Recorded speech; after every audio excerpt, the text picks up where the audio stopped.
Hello everyone, you're now with me for the Nightline.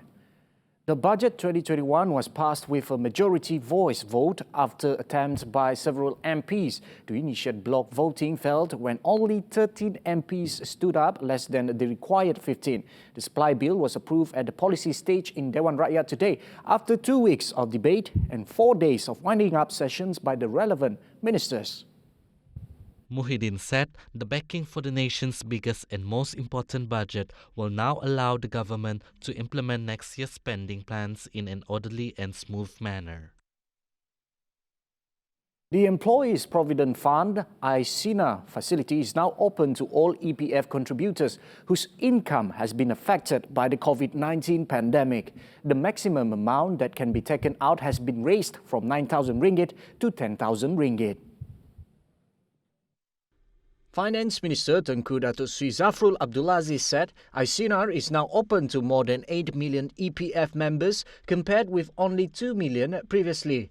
He added contributors only need to apply online or go to any EPF branch and show proof of job loss. Zafrul specifically said notice of no pay leave or a cut in salary, allowance or overtime pay or income reductions if they are self-employed. Justru, setelah saya berbincang lanjut dengan pengurusan KWSP pagi tadi, sukacita diumumkan bahawa program i-Sinar kini dibuka dan diperluaskan kepada semua ahli yang terjejas pendapatan mereka.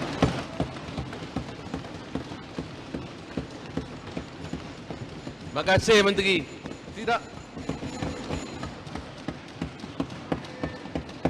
Tidak kira sama ada disebabkan hilang pekerjaan ataupun telah terkurang pendapatan mereka tahun ini, ahli tersebut layak memohon untuk membuat pengeluaran dari akaun saya.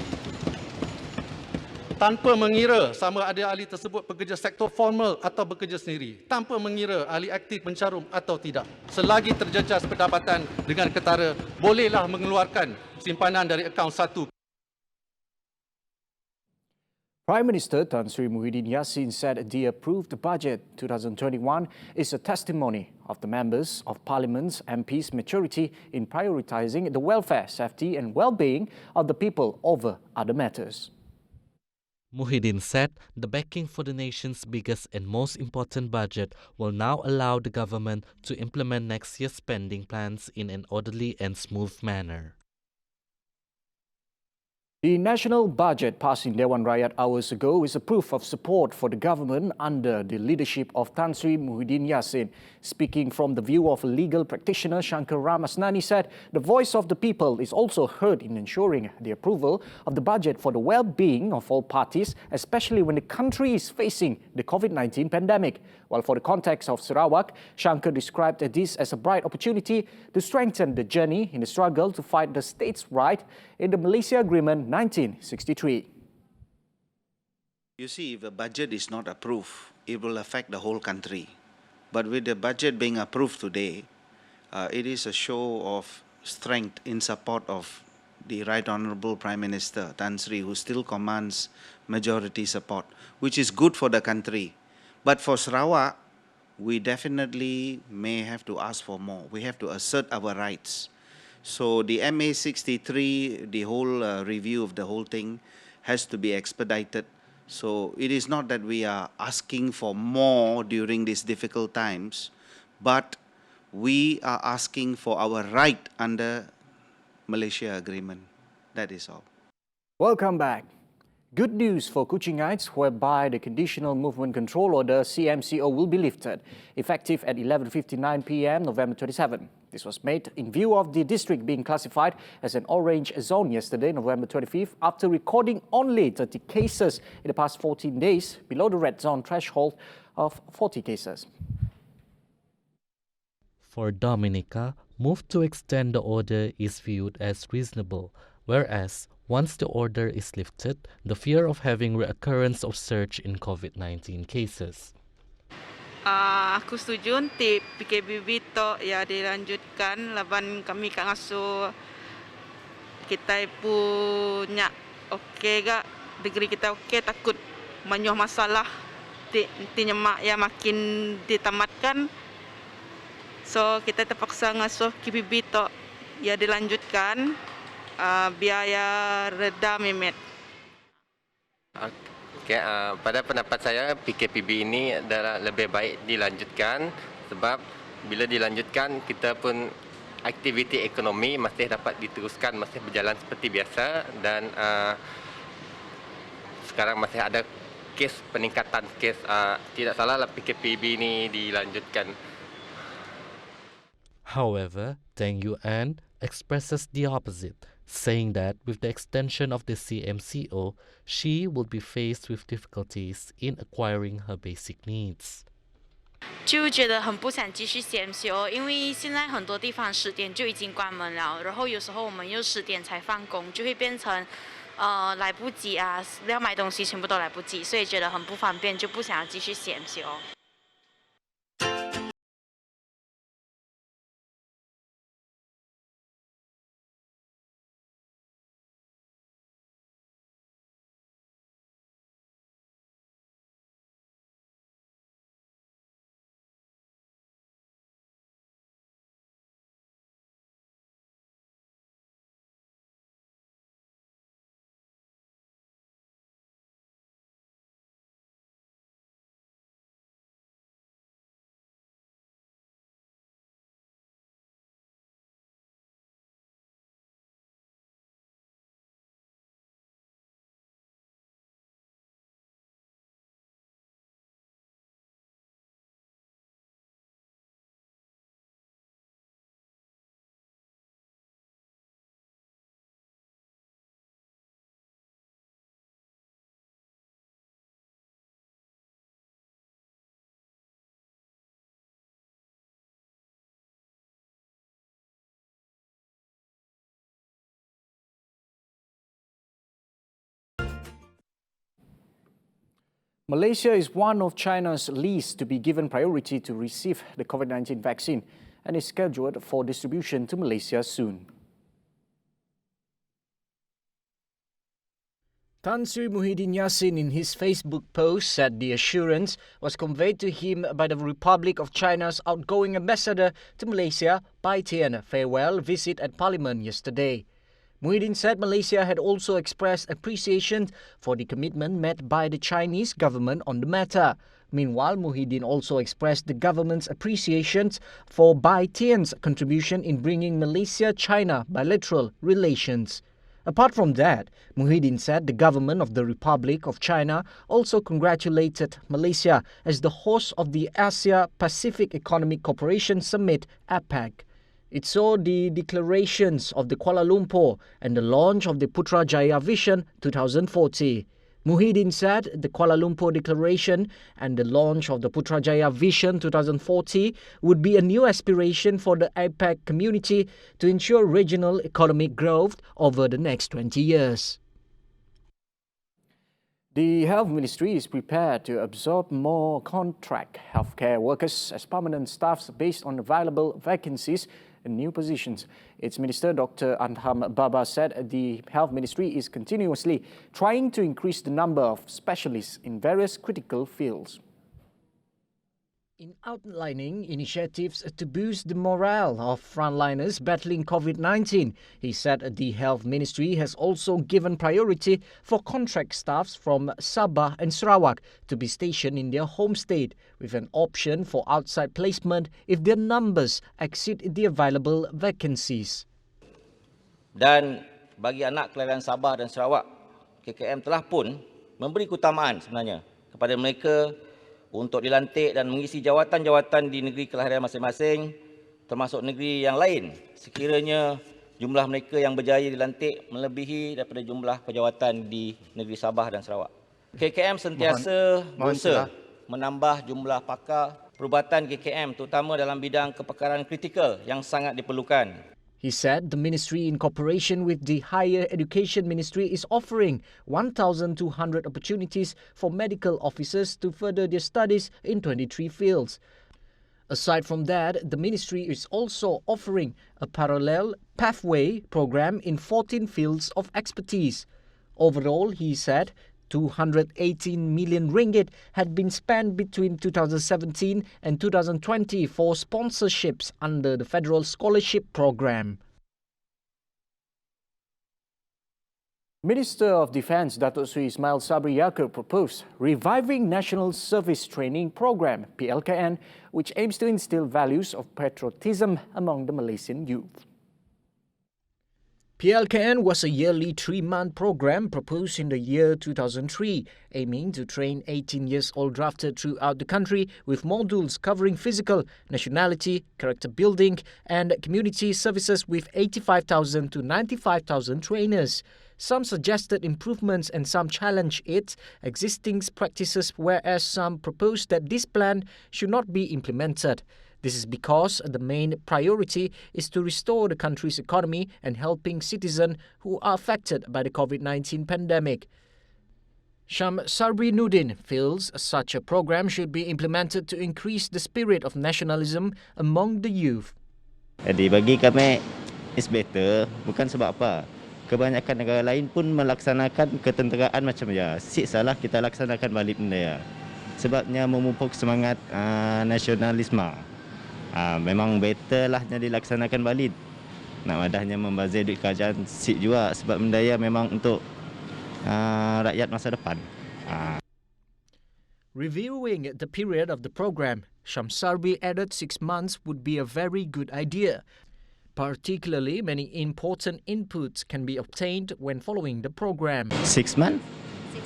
Sebab kebanyakan negara luar, kita ambil contoh lah, macam Singapura ataupun Korea lah, tidak menjalankan latihan ketenteraan, bukan PLKN lah, ketenteraan selama setahun dan wajib. Why not kita Malaysia? Kita nak menjadi maju nak. Jadi kita mestilah melaksanakannya. 6 months-nya bagi kami enough lah 6 months. Si perlu kita ambil 1 year. 1 year macam negara sidak ya. Macam kita tu belum mencapai macam ya lah. 6 months enough lah sebab banyak manfaatnya dari dekat PLKN ya. Bukan setakat jati diri. Macam-macam kita boleh dapat di sini. Meanwhile, Ahmad Afizal expresses the National Service Program is indeed relevant but must be in line with the current conditions and situations of the country today. Di pandangan saya, PLKN masih lagi relevan, tapi buat masa sekarang memang tidak dapat diteruskan disebabkan oleh pandemik yang sedang berlaku. Jadi mungkin masa akan datang ia boleh dibangunkan semula.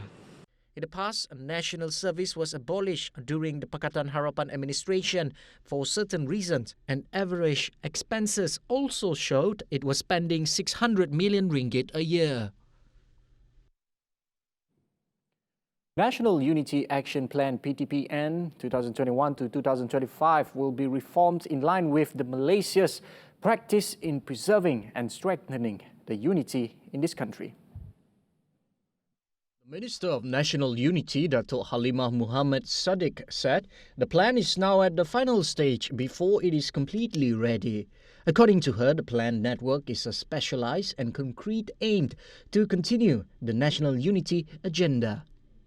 Dan plan tindakan perpaduan negara ini memperkenalkan plan pelaksanaan baru berdasarkan kepada satu perubahan semasa masyarakat negara dan pasaran, menerapkan rukun negara sebagai rukun perpaduan teras kepada plan tindakan perpaduan negara ini. Ketiga, strategi tindakan yang konkret spesifik dirancang dalam tempoh tertentu bagi memudahkan pemantauan berkala dilakukan. She said this in her ministry's winding up speech in Dewan Rakyat on Thursday. As such, she said PTPN is a specific, inclusive and holistic plan that will spur the implementations of national directions through various ministries and government agencies to move the efforts towards the union and national integration. Dan plan ini yang berhormat diolah sesuai mengikut kepada acuan Malaysia, iaitu mengutamakan individu, keluarga, komuniti untuk kita perkukuhkan lagi ikatan perpaduan itu. Vehicles and personnel from Department of Criminal Investigation and Narcotic Criminal Investigation Department Bukit Aman will be moved to Malaysia-Thailand border. Inspector General of Police Tan Sri Abdul Hamid Bado says that this is to tighten and strengthen its entry border. The move to tighten borders follows the second incident of the cross-border attack on the General Operation Force, after the first attack 1 day before the incident, which has caused 1 casualties and 1 injured. He said operational teams from JSJ, JSJN and the Commando Unit 69 will be mobilized to the border area to cripple smuggling activities. Abdul Hamid also expressed his pride to GOF personnel, their dedication in performing duties despite the attacks. Welcome back.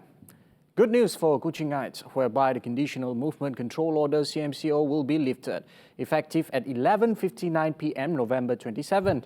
This was made in view of the district being classified as an orange zone yesterday, November 25th, after recording only 30 cases in the past 14 days, below the red zone threshold of 40 cases.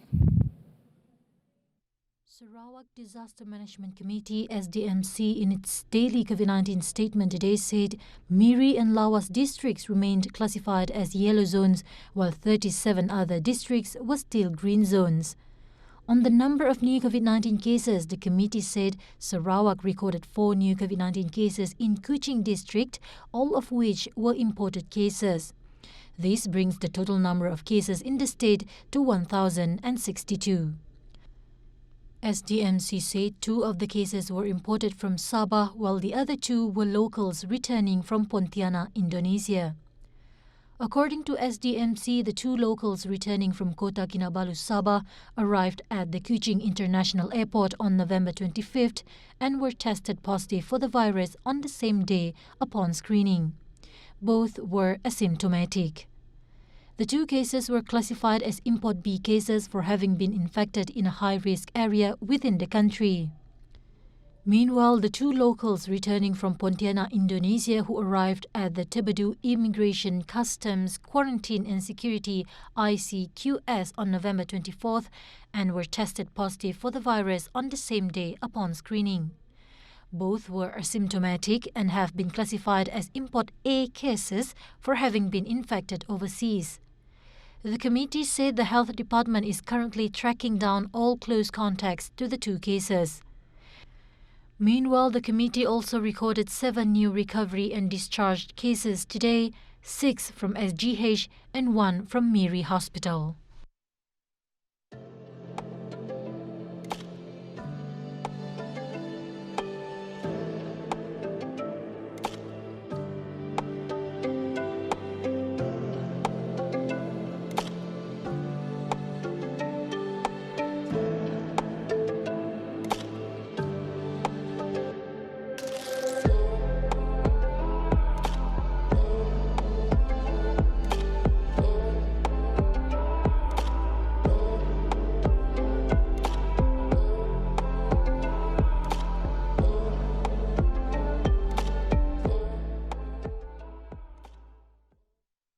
The Christmas celebration is just around the corner. However, many are concerned if they could travel inter-district to return home for the holidays amid the pandemic.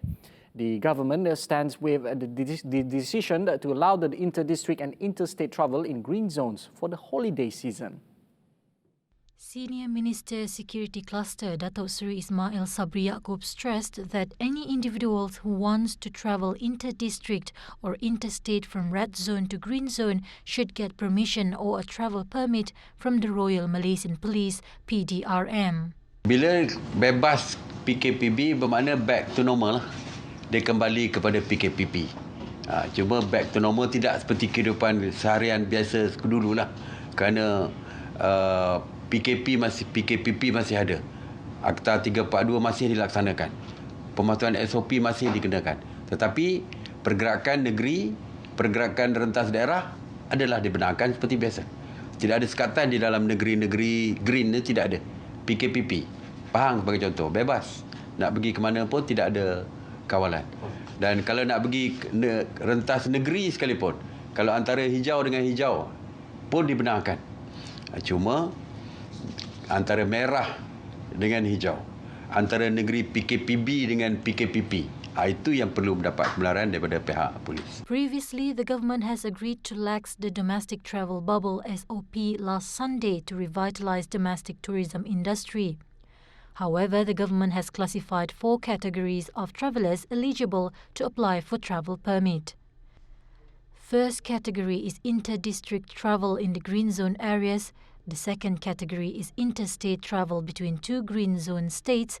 Third category is interstate travel between the green zone state and red zone state. And fourth category is interstate travel or interdistrict travel between the green zone areas and red zone areas. Based on the 4 categories, people are still hesitant with the government decision for fear of the COVID-19 pandemic. Sipala mun sifat balik sebab kerajaan polah tok untuk kebaikan kita juga. Lagipun takut juga nak balik sebab virus tok kita si nampak. Jadi lebih baik duduk di rumah untuk kesihatan keluarga dan kesihatan kita pun. There are some who said it is better to follow the government instructions and do not act rashly. Tidak dapat balik Sabah pada tahun ini. Saya juga rasa risau dan takut dengan keadaan sekarang. Oleh itu lebih baik kita duduk diam di rumah dan mengikuti setiap saran daripada pihak kerajaan demi kebaikan untuk kita semua. Although being forced to accept the situation of the country, the people hope everyone will comply with the given SOP and follow the government's advices so that the pandemic will be over. Selalunya pada setiap tahun, saya akan pulang ke kampung pada waktu Christmas. Namun disebabkan oleh pandemik COVID-19, saya rasa lebih baik untuk tidak ke mana terlebih dahulu. Saya berharap keluarga di kampung berada dalam keadaan yang baik dan menjaga kesihatan. Semoga pandemik ini cepat berlalu dan berharap orang kita sama-sama mematuhi arahan dan SOP yang dikeluarkan.